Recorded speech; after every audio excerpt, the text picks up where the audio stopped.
Marie, bonjour. Bonjour. Je viens aujourd'hui dans ton cabinet pour faire un peu plus ample connaissance avec toi et les pratiques que tu utilises. Oui.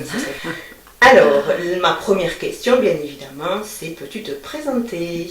Alors, je m'appelle Marie Guillon, je suis maman de 3 enfants et grand-mère aussi d'un petit-fils. Je suis mariée.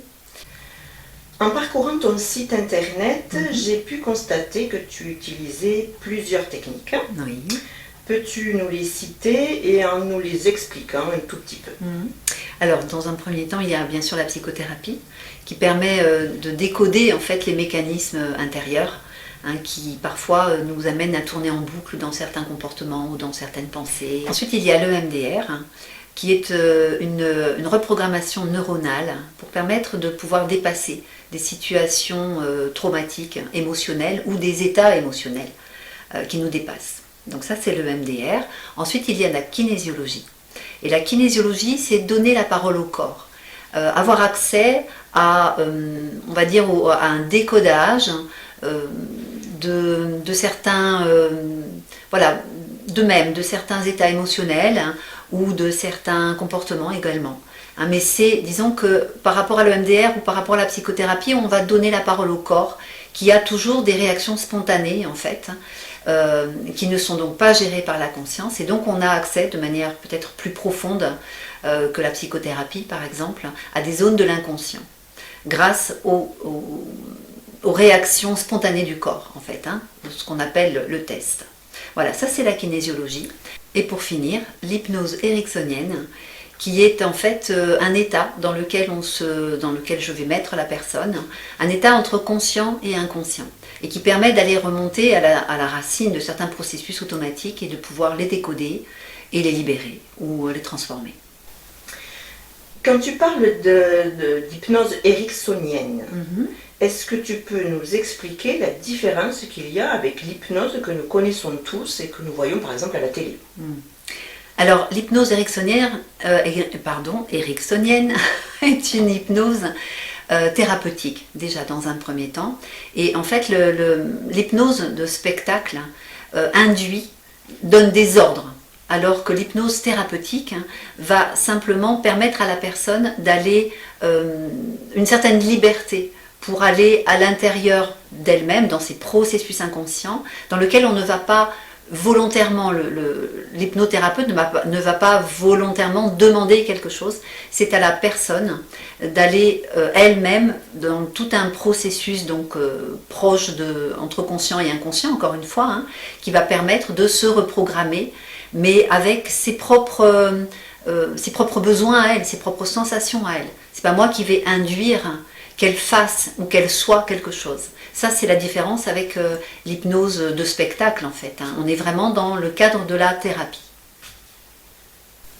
En kinésiologie, comment se passe une séance? Et dans quel cas une personne peut demander une séance de kinésiologie? Alors, déjà, une séance de kinésiologie peut être très utile, aussi bien pour les enfants que pour les adultes. En fait, à travers les réactions spontanées du corps qu'on arrive à avoir à travers le test musculaire, on arrive à repérer où sont les déséquilibres, que ce soit physique, mental, émotionnel, énergétique également, et on peut arriver à définir les moyens de pouvoir rééquilibrer la personne. Donc, en fait, ça ne passe pas nécessairement par la conscience immédiate, mais ça passe surtout par les réactions spontanées du corps, ce qui donne des informations auxquelles on n'a pas forcément accès d'une façon générale. L'EMDR, en français, cela veut dire désensibilisation et reprogrammation par le mouvement des yeux. Oui. Et je crois d'ailleurs que cette technique est reconnue par l'OMS, l'Organisation mondiale de la santé. Oui. Pourquoi est-elle si pratiquée et recommandée? Alors, bien sûr, elle est très recommandée, en particulier donc, évidemment par le corps médical, parce que ça fait ses preuves. En fait, c'est un outil qui a été découvert, une technique qui a été découverte aux États-Unis et qui a été appliquée à des vétérans de la guerre qui n'arrivaient pas à se réadapter à la vie normale. Et donc on s'est rendu compte à travers ce geste que l'on fait avec les mains en fait, devant les yeux de la personne, c'est un petit peu comme une gymnastique on va dire que l'on fait faire au cerveau, aux deux hémisphères, pour leur permettre de pouvoir se rééquilibrer en état de choc émotionnel, quand on est en contact avec les mêmes sensations qu'on a pu avoir dans un moment très traumatisant. Cet état de choc que l'esprit, en fait, que le cerveau a du mal à dépasser, on peut arriver à rééquilibrer avec le MDR, en faisant cette sorte de gymnastique en fait entre les deux cerveaux qui passent évidemment par le mouvement des yeux.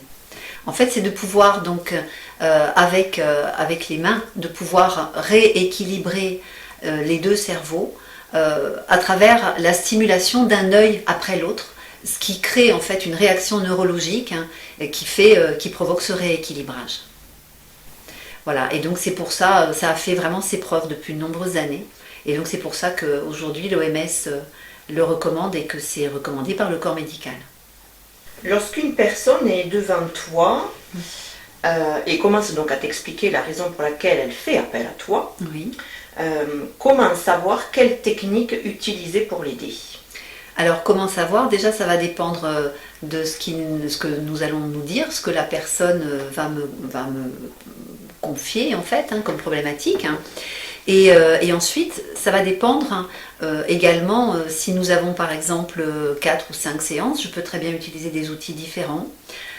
Tout dépend de l'urgence, tout dépend de la priorité en fait qu'elle est venue chercher, si c'est une priorité plutôt émotionnelle, si c'est une priorité simplement de décodage, si c'est une priorité plus de compréhension. Voilà. Et donc à chaque fois j'adapte en fonction de la demande, en fonction de la séance, j'adapte en fonction de ce jour-là, de cette séance-là précise. Donc ça veut dire que pour une personne qui vient et qu'aujourd'hui par exemple c'est une séance de kinésiologie, oui.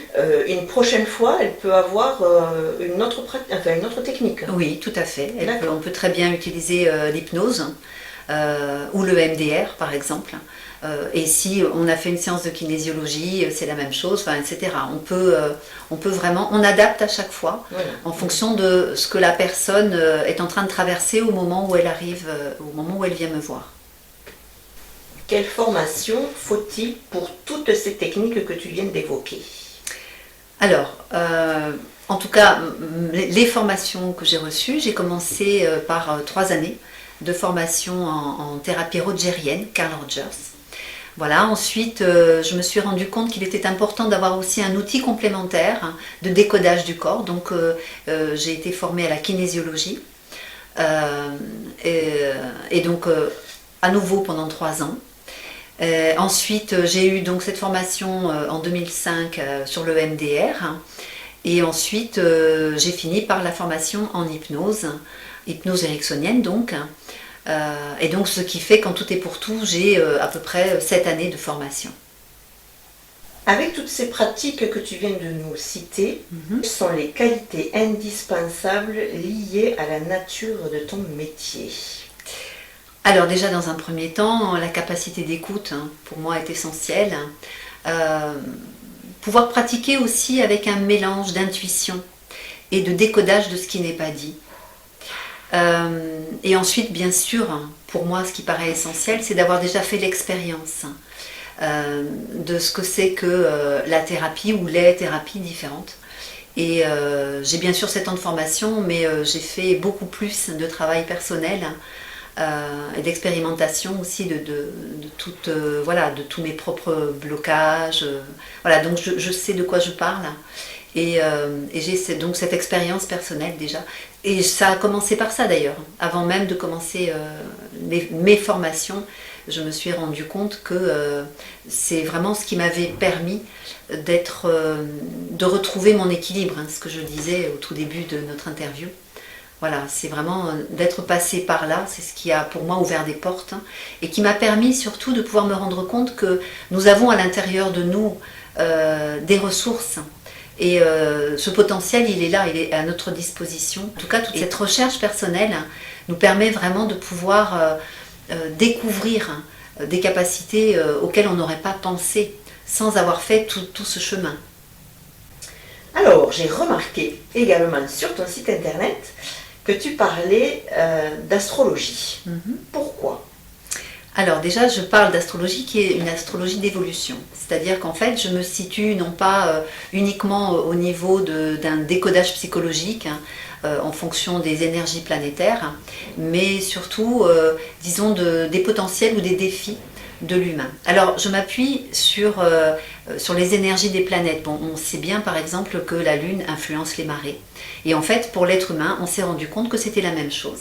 Donc, il est bien entendu, bien sûr, que ce ne sont pas les planètes qui déterminent qui est la personne. Mais par contre, c'est comme une sorte de trousse à outils qui permet d'avoir aussi de prendre conscience de certains potentiels que nous avons, aussi de pouvoir donner un sens à certains défis que nous rencontrons dans notre vie, qui souvent sont liés à des scénarios, parce qu'on a quelque chose à comprendre en fait, et ça peut vraiment, l'astrologie, et parce que là encore c'est une expérience personnelle, c'est vraiment un outil de connaissance de soi. C'est-à-dire, encore une fois, ce n'est pas ce qui va déterminer qui nous sommes, mais ça nous donne simplement un éclairage sur certaines potentialités et certaines qui va attirer notre attention sur certains pièges éventuels qu'il peut y avoir à l'intérieur dans notre caractère ou dans notre personnalité. Est-ce que tu l'utilises, l'astrologie, pendant les séances? Alors je peux l'utiliser. Admettons qu'une personne vient me voir en étant dans un moment où elle ne comprend pas vraiment ce qui se passe. Je peux, pendant la séance, utiliser cet outil de l'astrologie pour voir un petit peu de quoi il s'agit. Qu'est-ce qui est en train de se passer en fait dans la vie de la personne. Et ça permet encore une fois de donner un éclairage et de pouvoir aussi permettre par exemple une prise de conscience sur quelque chose qui est important qu'elle comprenne, ou alors simplement que ce soit juste un passage émotionnel qui fait partie de tout un processus évolutif par exemple. Mais donc ça donne des informations supplémentaires pour que la personne puisse savoir un peu où elle en est. En fin de compte, tout est complémentaire. Tout à fait, tout est complémentaire. C'est aussi pour ça que j'ai finalement suivi toutes ces formations et que je m'en sers suivant ce que la personne est prête à aborder ou suivant quel est son besoin en particulier. Maintenant que nous en savons plus de ce que tu proposes en cabinet, tu pourrais nous dire comment te contacter et où se situe ce cabinet. Alors, vous pouvez me contacter déjà sur mon site qui s'appelle mgaccompagnement.com. Là, vous avez aussi une fiche contact. Vous pouvez me contacter par mail. Vous pouvez me contacter simplement, prendre un rendez-vous en direct par mon agenda en ligne. Ensuite, j'ai une page Facebook également qui s'appelle de même MG Accompagnement. Et mon cabinet se situe au 30 avenue Pierre Fabre à Lavore, dans le Tarn. Si une personne ne peut pas se déplacer sur Lavore, est-ce que tu fais ça par téléphone ou est-ce que tu as une autre façon d'aider les gens? Oui, tout à fait. Je propose des séances en visio. Et ça m'arrive régulièrement de proposer, et de plus en plus souvent, des séances en visio. Donc par Skype ou par Zoom, en fonction de l'outil que la personne utilise. D'accord. Oui, parce que je suppose que la kinésiologie, là, c'est pas possible. Oui, là, ce n'est pas possible.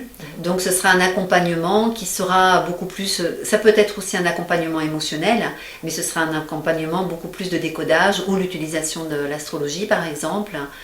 Voilà. Donc, le MDR et la kinésiologie ne peuvent pas se faire à distance, bien sûr. Je te remercie, Marie, d'avoir répondu à toutes mes questions. Cela nous permet de mieux comprendre l'ensemble de tes techniques. Mais avant de nous quitter, est-ce que tu aurais envie de t'adresser aux personnes qui te regardent? Alors, oui, j'ai envie de leur dire qu'en fait, il ne faut pas qu'elles puissent s'arrêter à certains sentiments de blocage ou de limitation. On est bien plus riche qu'on ne pense. On a un potentiel à l'intérieur de soi. Se donner la chance d'y accéder, c'est vraiment se permettre d'ouvrir des portes sur des possibilités qu'on n'aurait pas pu imaginer auparavant. Ça peut nous permettre vraiment d'accéder à la meilleure version de nous-mêmes. Et ça vaut la peine. Merci Marie. Avec plaisir.